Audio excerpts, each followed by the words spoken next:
In Learning Objective B, we're just going to focus on sketching two cycles of the sine and cosine parent functions.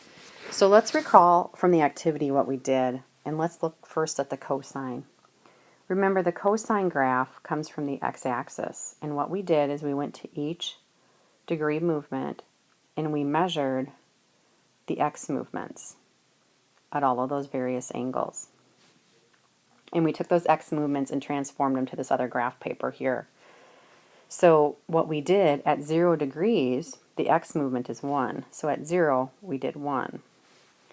Keep in mind as we travel around the circle, when we hit 90 degrees or pi over 2, the x movement is 0, so we cross the x-axis.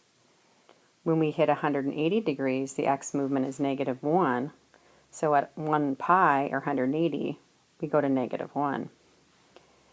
Now as we hit 270 degrees, or 3 pi over 2, our x movement is 0, so we're back here. And then as we finish back at 360 degrees, or 2 pi, we start all over again. So the key features to the cosine function are these 5 key points, and this is what I always sketch. It starts at 1 and it ends at 1. The middle of it bottoms out at negative 1. Halfway in between this point and this point, it crosses the x-axis. And halfway in between this point and this point, it crosses the x-axis. So to sketch one cycle, I do those key points, and then I draw in the curvature. The other thing I notice about the cosine function is it kind of looks like a C. It starts here and it starts here as a C. Now they want 2 cycles of it, so we can continue to do that. We know from 0 to 2 pi is 1 rotation around the circle. But can we go from 2 pi to 4 pi? Sure, that's a second rotation around the circle. So if we do that, we know at our 2 pi here, we're still going to top out. We know from 2 pi to 4 pi is 1 circle rotation. So this is going to max out here at 1.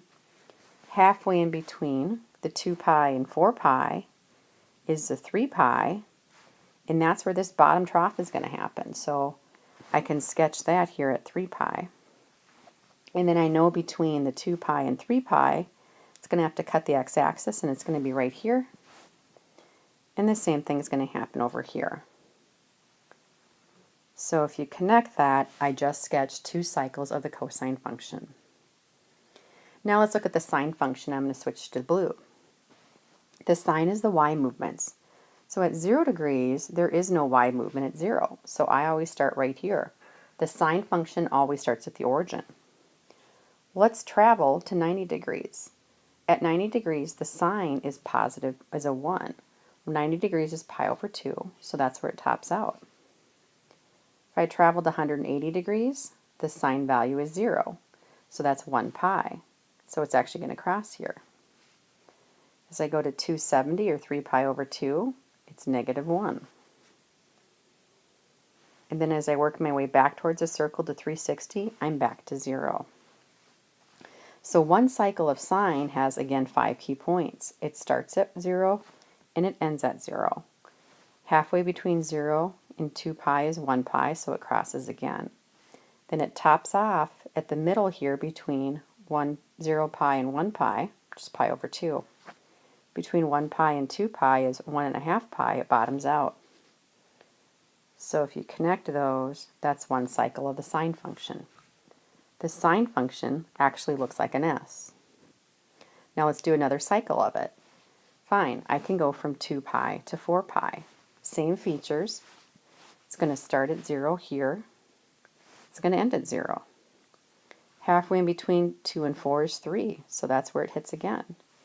Between 2 and 3, halfway in between is this 5 pi over 2. That's where it's going to top off. And it's going to bottom off between the middle between 3 and 4 pi, which is right here. If you connect those, you will get the sine function. You're going to want to know how to draw the parent functions for sine and cosine. It's very important for the latter half of this chapter.